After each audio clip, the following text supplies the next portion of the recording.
날마다 솟는 산물과 함께하는 오늘의 큐티 시간입니다. 1월 4일 화요일 오늘의 말씀은 여호수아 2장 1절로 7절까지 말씀입니다. 제2장.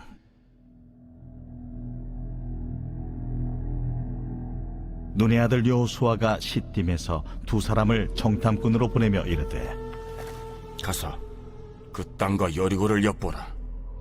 그들이 가서 라합이라 하는 기생의 집에 들어가 거기서 유숙하더니 어떤 사람이 여리고 왕에게 말하여 이르되, 보소서, 이 밤에 이스라엘 자손 중에 몇 사람이 이 땅을 정탐하러 이리로 들어왔나이다.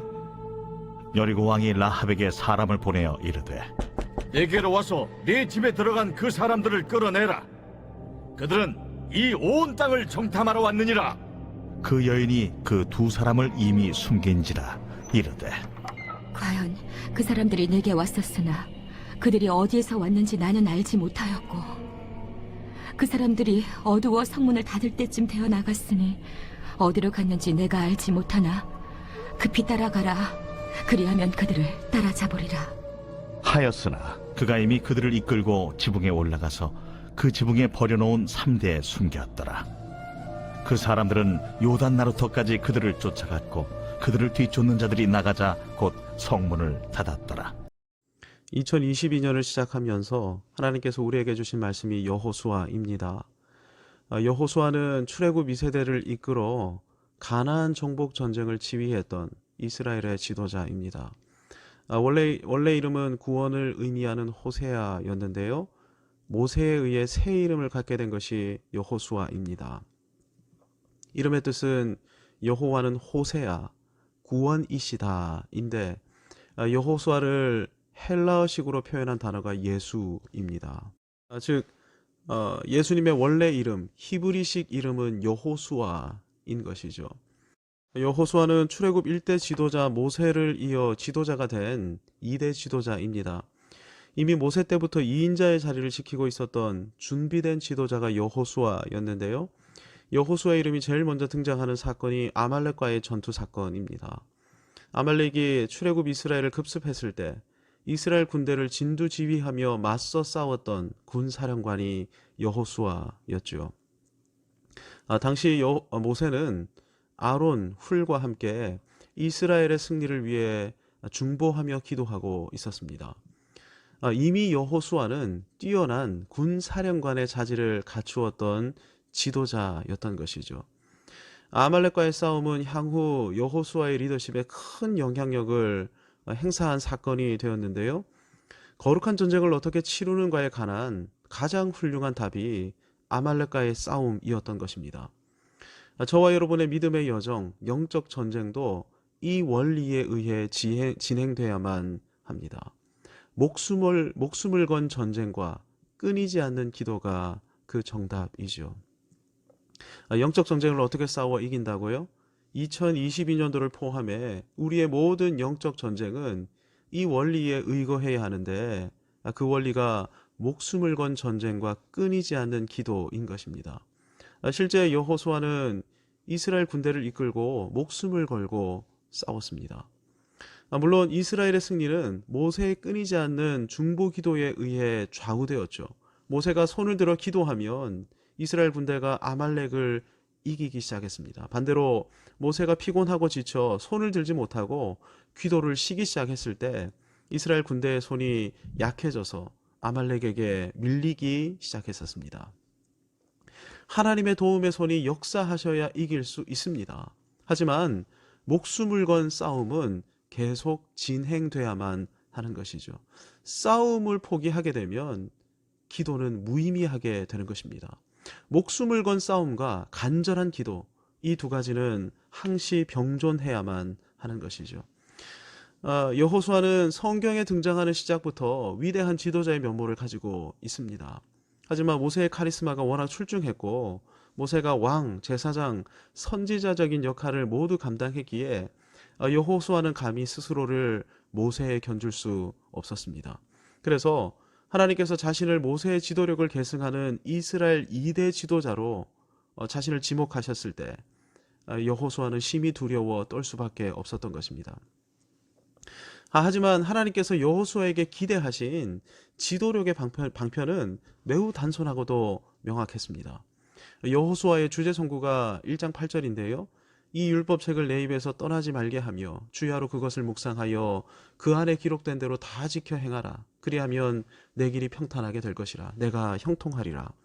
모세는 하나님과 직접 대면하여 만남으로 음성을 듣고 환상을 보았습니다. 직접적인 계시로 이스라엘을 이끌고 지도했던 것이죠. 왜냐하면 모세 이전까지는 기록된 성경이 존재하지 않았기 때문입니다. 하나님께서는 모세를 최초의 성경 저자로 들어 쓰셨죠. 그래서 창세기, 출애굽기, 레위기, 민수기, 신명기, 소위 모세오경을 모세를 통해 기록하게 하신 것입니다. 그러니 모세의 지도력은 신적 지도력이었습니다. 하나님께서는 모세를 통해 이적과 기사를 일으키시어 모세의 메시지가 신적 메시지임을 확증시키셨던 것입니다. 10가지 재앙, 홍해 사건, 만나와 메추라기, 불기둥과 구름기둥, 마라 사건, 무리바와 마사 사건. 하나님께서는 모세를 통해 수많은 이적과 기사를 헤아릴 수 없이 많이 일으키셨습니다. 그래서 여호수아는 대신 내가 어떻게 감히 모세처럼 이스라엘을 지도해 라고 생각했지만 하나님께서 여호수아에게 요구하신 이 지도력의 방법은 모세와는 달랐습니다. 왜냐하면 이미 모세를 통해 하나님의 말씀을 기록하게 하셨기 때문입니다. 그래서 모세오경의 완성 이후 지도력의 핵심, 이 지도력의 핵심은 성경에 기록된 메시지를 현재의 문제, 현재 공동체에 적용시키는 것에 있게 된 것입니다. 그래서 오늘날에도 교회의 지도자는 메신저인 것이죠. 강도권을 가진 목회자가 교회의 리더인 것입니다. 목회자의 설교는 단순한 설교가 아니라 온 교회가 따라야 할 방향성인 것이죠. 순종해야 하는 하나님의 뜻인 것입니다. 그래서 메신저가 굉장히 중요합니다. 어떤 메신저가 교회의 리더십이 되느냐에 따라 교회의 모습, 형태, 성격, 건강성, 방향성까지 모든 것이 달라지게 돼 있는 것입니다. 여호수아서가 기록하고 있는 여호수아의 모든 지도력의 배경 혹은 전제는 여호수아 1장 8절입니다. 여호수아는 자신의 정무적 판단이나 지도자적인 감각 혹은 지도자 대표 회의를 통해 이스라엘을 지도하지 않았습니다. 기록된 말씀을 묵상해서 그 가운데 알게 된 하나님의 뜻, 이 뜻을 근거로 군사 작전을 진두지휘했고 문제 해결을 감행해 나갔던 것입니다. 본문이 기록하고 있는 여리고 정탐꾼 역시 마찬가지이죠. 정탐꾼을 왜 파견합니까? 민수기 13장 2절에서 하나님께서 정탐꾼 파견을 명령하셨기 때문입니다. 민수기 13장 2절이 이렇게 말씀합니다. 사람을 보내어 내가 이스라엘 자손에게 주는 가나안 땅을 정탐하게 하되 그들의 조상의 가문 각 지파 중에서 지휘관 된 자 한 사람씩 보내라. 하나님께서 정탐꾼 파견을 명령하신 이유는 그것이 너무나 당연하기 때문입니다. 정탐하지 않으면 가나안 정복 전쟁에 필요한 군사적 정보를 획득할 방편이 존재하지 않는 것이죠.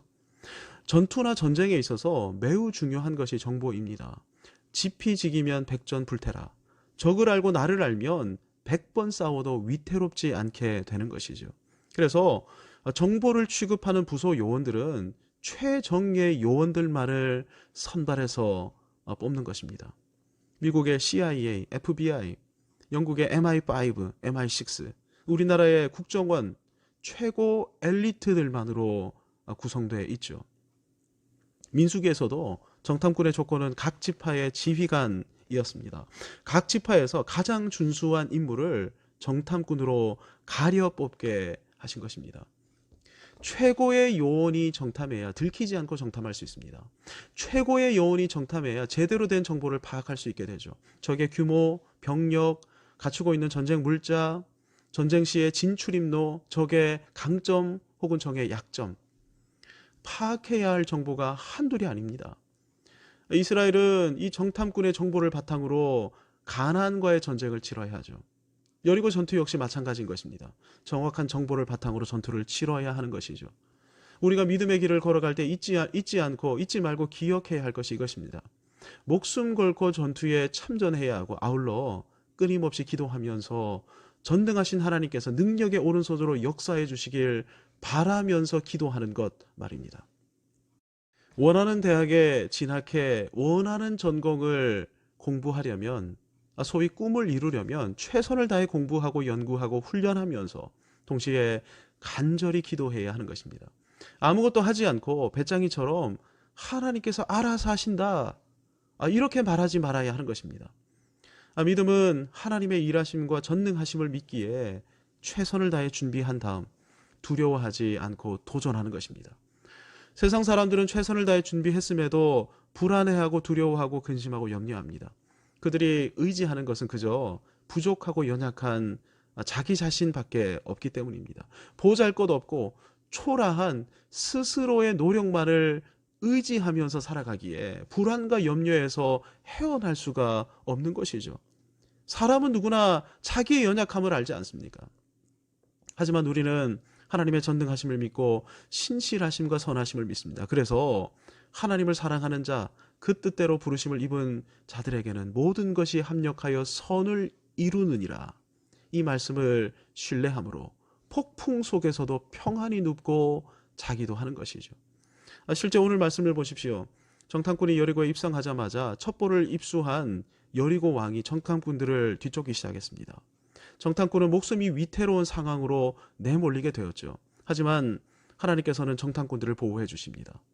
하나님께서는 정탐꾼들을 위해 여호와 이레, 어떤 경로인지는 알 수 없지만 이스라엘의 하나님 여호와를 경외하게 된 한 여인 라합을 예비해 놓으셨고, 또한 정탐꾼들로 하여금 라합을 만나도록 역사하셨죠. 라합은 기지를 발휘해 위기에 내몰린 정탐꾼들을 보호해 주었고 살려주었습니다. 하나님께서 정탐꾼들에게 라합을 보내신 이유는 라합을 살리게 하시는 것뿐 아니라 라합을 통해 메시지를 주시기 위함이었습니다. 하나님께서 여리고를 이스라엘의 손에 넘기셨다 하는 메시지 말입니다. 여리고는 하나님께서 10가지 재앙으로 애굽을 물리치시고 홍해를 가르시며 40년간 이스라엘을 광야에서 인도하신 사건을 듣고 그 소문에 압도당해 있었습니다. 그리고 이제 이스라엘을 통해 그들의 죄악을 심판하려 하신다는 사실 앞에 두려워 떨고 있었습니다. 라합은 정탐꾼들을 살리시려는 여호와 이레의 방편이었을 뿐 아니라 이스라엘의 승리를 확신하게 만드는 하나님이 예비하신 메신저였던 것이죠. 최선을 다해 기도하면서 믿음의 길을 걸어 나간다 할지라도 우리에게는 언제든 위기가 도래할 수 있습니다. 하지만 기도하면서 전진하는 믿음의 사람은 그 위기 가운데서 여호와 이레의 도우심을 맛볼 수 있게 되죠. 아울러 너는 반드시 승리한다는 하나님의 음성을 들을 수 있게 됩니다. 오늘 하루 또 2022년도 한 해 믿음으로 걸어가기를 결단하며 기도하십시다. 최선을 다해 준비합시다. 건강관리를 위해 운동합시다. 가정의 평안과 기쁨을 위해 가족과 시간을 보내십시다. 심어야 거두는 것은 이 세상을 통치하시는 하나님의 질서입니다. 최선을 다해 심고 그리고 간절히 기도합시다. 전능하신 주님께서 역사해 주실 것이고 여호와 이레의 은혜를 베풀게 되실 것입니다. 기도하면서 은혜 보좌로 나아가십시다. 하늘에 계신 우리 아버지, 아버지의 이름을 거룩하게 하시며 아버지의 나라가 오게 하시며 아버지의 뜻이 하늘에서와 같이 땅에서도 이루어지게 하소서. 오늘 우리에게 일용할 양식을 주시고 우리가 우리에게 잘못한 사람을 용서하여 준 것 같이 우리 죄를 용서하여 주시고 우리를 시험에 빠지지 않게 하시고 악에서 구하소서. 나라와 권능과 영광이 영원히 아버지의 것입니다. 아멘.